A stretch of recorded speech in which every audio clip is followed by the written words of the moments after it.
Assalamualaikum warahmatullahi wabarakatuh. Hamdan wa syukran lillah.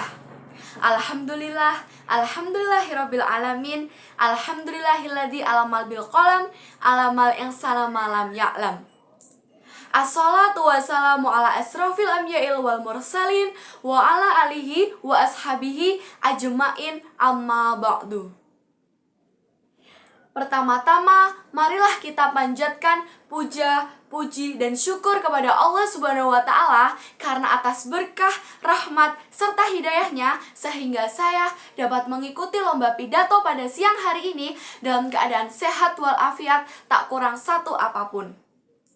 Sholawat serta salam semoga tetap senantiasa tercurahkan kepada junjungan Nabi kita, Nabi agung kita, Nabi besar kita, Nabi Muhammad SAW yang telah menuntun kita dari zaman kegelapan menuju zaman yang terang benderang, dari zaman jahiliyah menuju zaman adinul Islam, dari zaman keterpurukan menuju zaman kebangkitan yang akan kita nantikan syafaatnya di yaumul kiamah.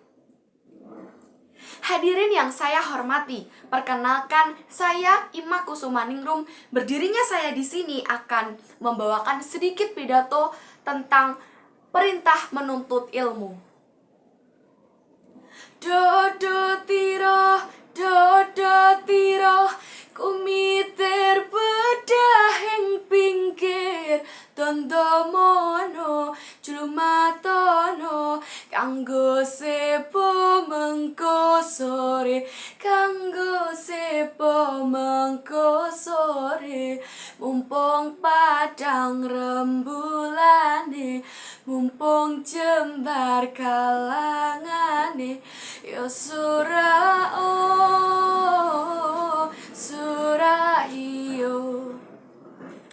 Hadirin yang dirahmati Allah, Sunan Kalijogo lewat syairnya yang berjudul Ilir-Ilir ingin mengingatkan kita semua sebagai umat manusia untuk selalu bangkit dari keterpurukan, berjuang untuk mencari ilmu-ilmu kebenaran.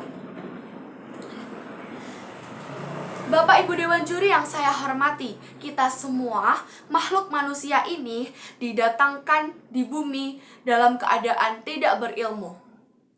Oleh karena itu, kita sebagai manusia dan sebagai umat muslim diwajibkan untuk menuntut ilmu. Ilmu hukumnya wajib bagi seluruh umat Islam. Ilmu dianggap sangat suci karena manfaatnya, fungsinya yang sangat luas untuk kelangsungan hidup manusia yang ada di alam semesta ini. Bagaikan malam tanpa bintang, bagaikan malam tanpa cahaya. Itulah pepatah apabila manusia tidak memiliki ilmu, tidak bisa membedakan mana yang baik dan mana yang buruk, dan tidak bisa menjauhi larangannya, dan tidak bisa melaksanakan perintah-perintahnya. Allah Subhanahu wa Ta'ala pun berfirman pada surat Al-Alaq ayat 1-5. A'udzu billahi minasyaitonir rajim. Bismillahirrahmanirrahim. Iqra' bismi rabbikal ladzi khalaq. Khalaqal insana min 'alaq. Iqra' wa rabbukal akram. Alladzi 'allamal bil qalam. 'Allamal insana ma lam ya'lam. Shadaqallahul adzim.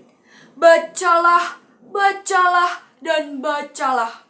Tuhanmu yang mengajarkanmu pena, memberikanmu arti kehidupan, yang maha pengasih, maha penyayang, maha pengampun, yang maha memelihara, dan maha pencipta seluruh alam semesta di dunia.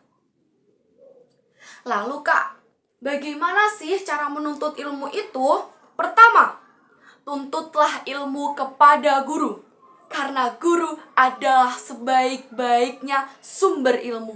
Agar ilmu tersebut mudah, agar ilmu tersebut berkah, dan agar ilmu tersebut barokah. Amin, amin, amin. Allahumma amin. Yang kedua, bacalah sesuai dengan surat Al-Alaq ayat 1-5.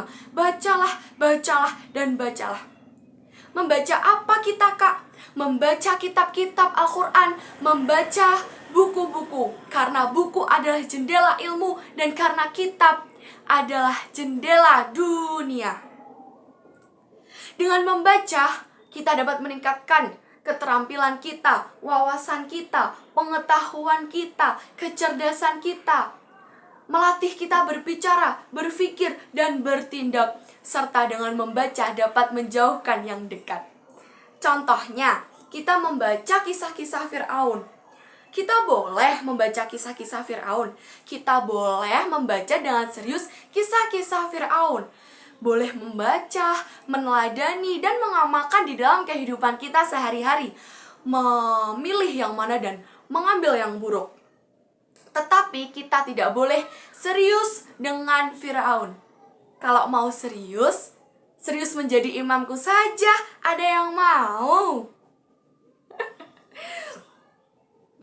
Bapak Ibu Dewan Juri dan teman-teman yang saya hormati. Alangkah indahnya apabila kita mempelajari pelajaran di dunia ini di waktu kecil. Belajar di waktu kecil bagai mengukir di atas batu. Belajar di waktu kecil bagai mengukir di atas batu. Belajar sesudah dewasa, laksana melukis di atas air. Belajar sesudah dewasa, laksana melukis di atas air. Alangkah indahnya kita belajar di waktu kecil. Belajar pergi ke TPA, pergi ngaji, pergi ke guru ngaji. Membuat kita terasa senang dan hati kita terasa damai. Belajar sesudah dewasa bagaikan kita melukis di atas air. Pepatah tersebut sering kita katakan dan sering kita dengarkan, yang artinya atau memiliki makna tersirat bahwa setiap kecil hal apapun yang kita pelajari di waktu kecil akan tertanam di hati kita, di lubuk hati kita yang paling dalam hingga kita dewasa nanti. Nabi Muhammad SAW pun bersabda, menuntut ilmu atau mencari ilmu itu hukumnya wajib bagi kaum laki-laki maupun kaum perempuan. Hadis riwayat Ibnu Majah.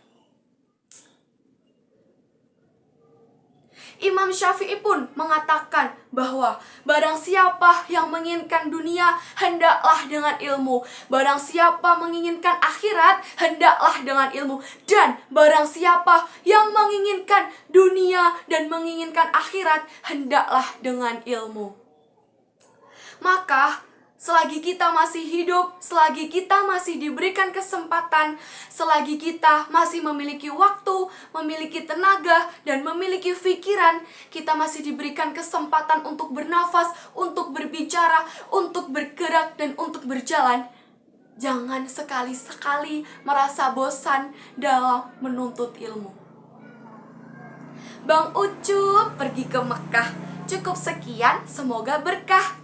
Wabillahi taufik wal hidayah, waridho wal inayah. Wassalamualaikum warahmatullahi wabarakatuh.